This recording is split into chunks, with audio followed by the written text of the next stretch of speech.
But at this moment, I want to bring to the stage, not only is she a legend in news media, she has over a 40-year career in media.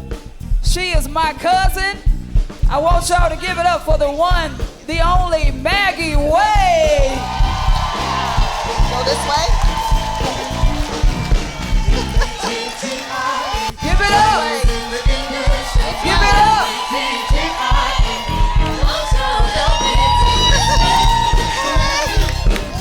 Thank you.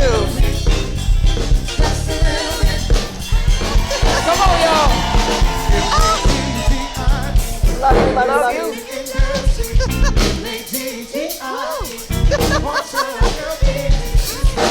Maggie Wade Dixon, y'all.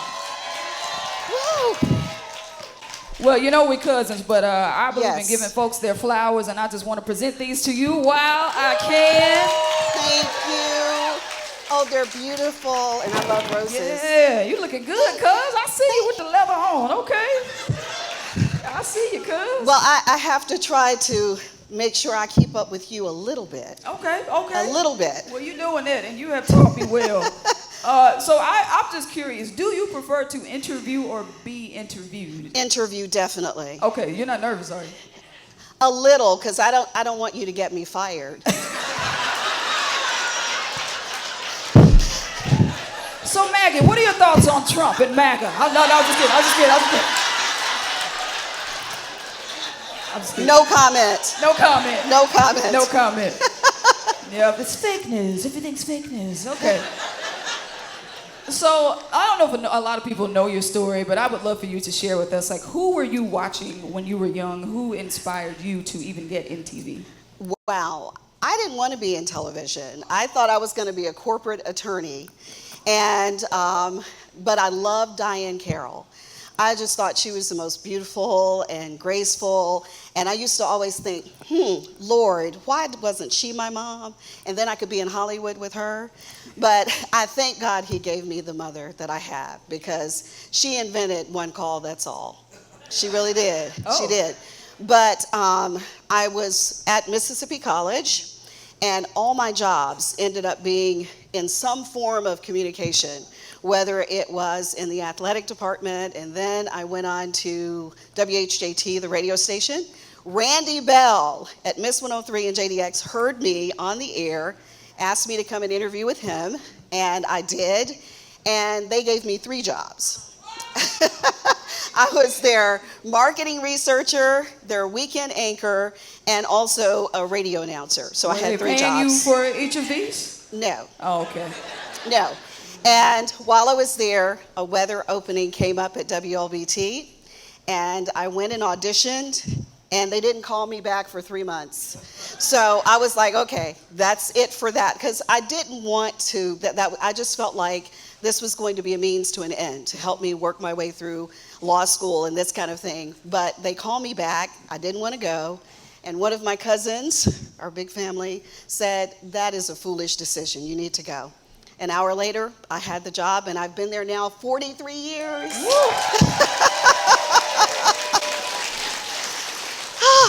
Young, still in school. It has been absolutely amazing to watch you. It has been encouraging to me, especially as a young black girl. It made me feel like that's something that I could do.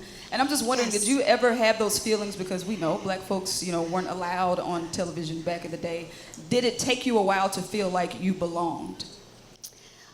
I always feel like God has a purpose for all of us. And because that was not what I thought was supposed to be my career, I knew that it was God's planning. And I know that what he does is perfect. So as a result of that, I was very nervous, and I was awful. I don't know how many of you saw me when I started out doing weekend weather. Wait, what do you mean awful? I was horrible. Okay, Rita, that's hard to believe. I said Mississippi. I had 3 minutes to do the weather. I said Mississippi probably 2 minutes and 30 seconds of that 3 minutes. Wait, let me hear it. How did you say it? How did you say Mississippi. it? Okay. And I was so short, I couldn't reach the States. And so our general manager gave me this long stick. And I was like, the stick was so heavy. And then we had magnetic letters, and I would hit the map to show where I was talking about, and the letters would fall off. Oh my gosh. And so it was hilarious. And this little lady would call me every night after I got off the air. I kid you not, every single night. And she said, I'm praying for you, baby. She said, you're not real good at this right now. Oh my gosh. That's the equivalent to like bless your heart. Yeah. Exactly. But she said, I'm praying for you, baby. And we know we're in Mississippi and we can see. You keep saying, as you can see.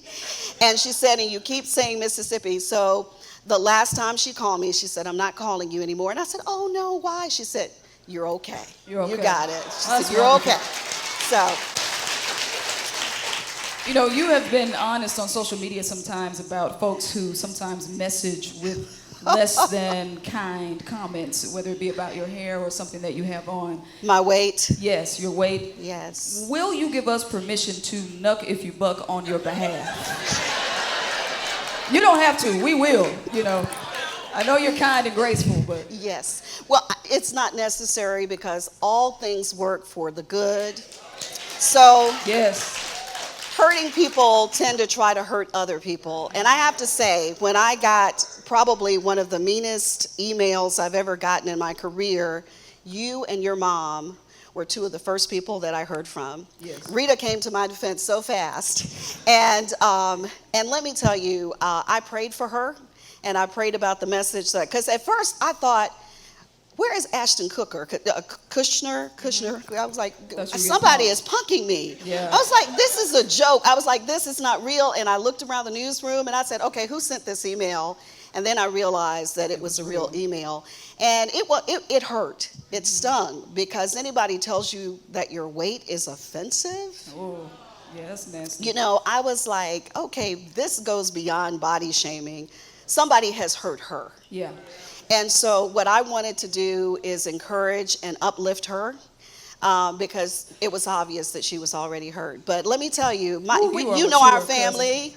You know our family. Yes. I had family members begging me to give them her email address. I was one of them. Yes, you were. And I was going, you all head lying bastard. Don't you talk about my cousin like that.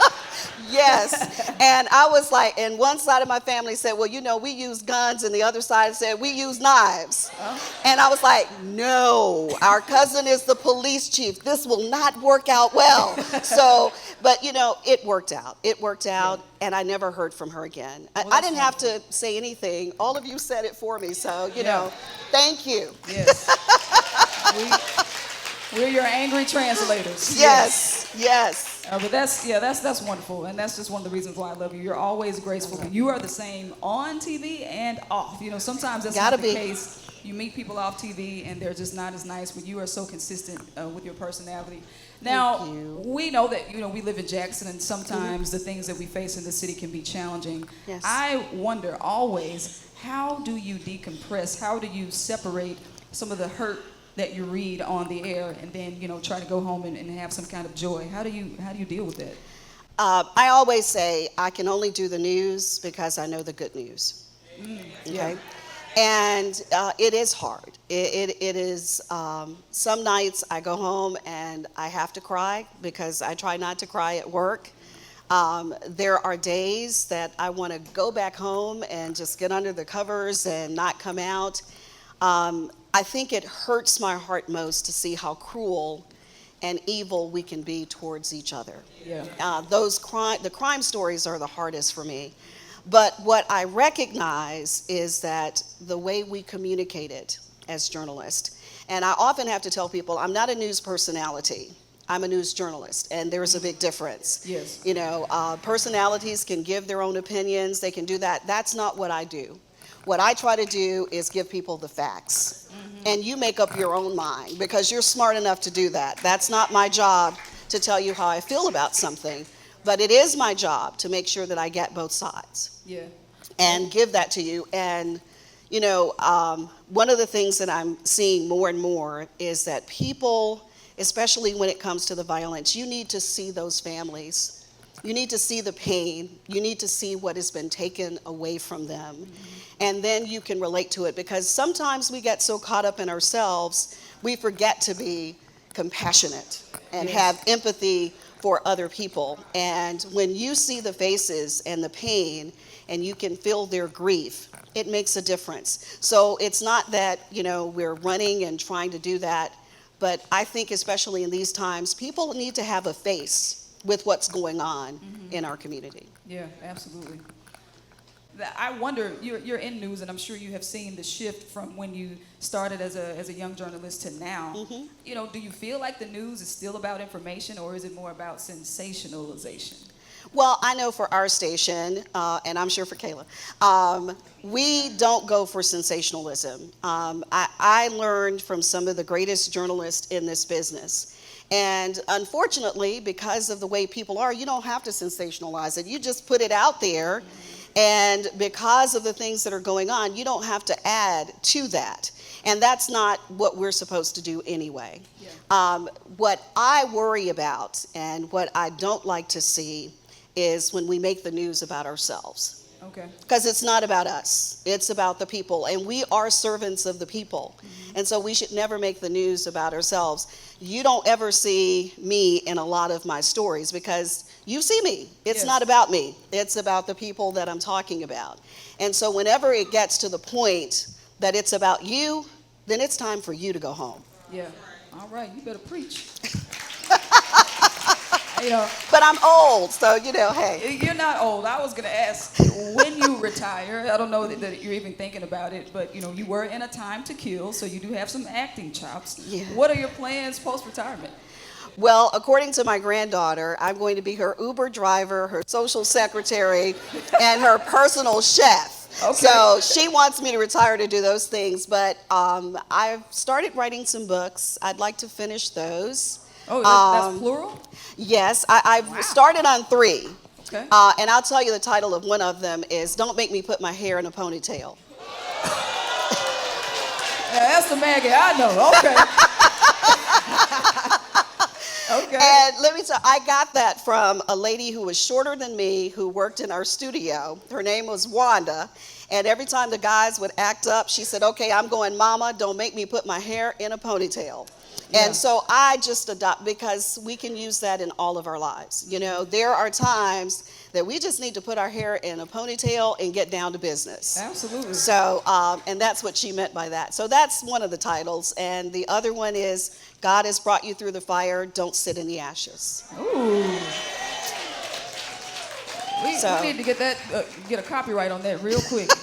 Yes, don't steal my material. That's right, don't steal it. Oh my God. So what year was this? Was this like early on in your career? I think that was probably like 1985. Wow. Yeah, I was born in 1985. 87. Oh gosh. Yeah. So that was before you were even born. That's right. Yes. Wow. That's Whoa. amazing. You are absolutely a staple in our community. And I don't know if y'all know, but Maggie has won over 500 awards. Wow. Over 500. And counting. Thank you. So, Maggie, before I let you go, I wanted to do something fun.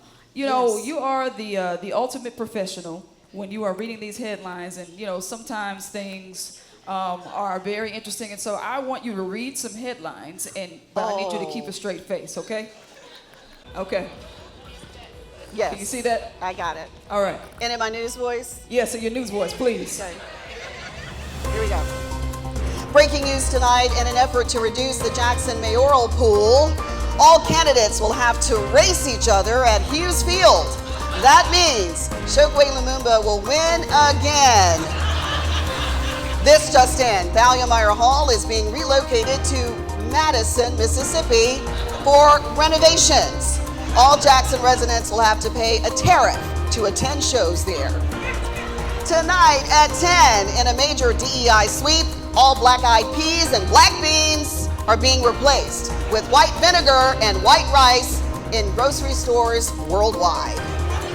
Breaking news tonight, local rapper Lil Baby Food, was arrested for selling stolen eggs from the trunk of his Dodge Charger. After a scramble with police, he said he was offering a discount on all ground eggs in honor of Black History Month.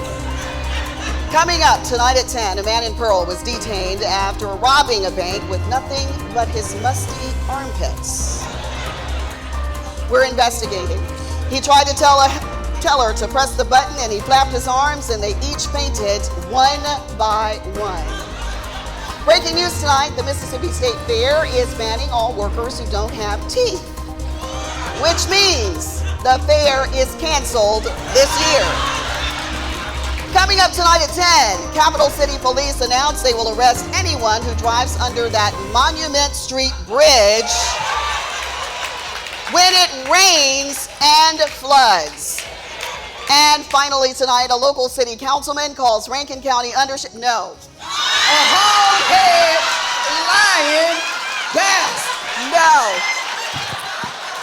I love you. I love you. Y'all give it up for the amazing, legendary Maggie Wade Dixon. I love you. I love you. Thank you. Bless you.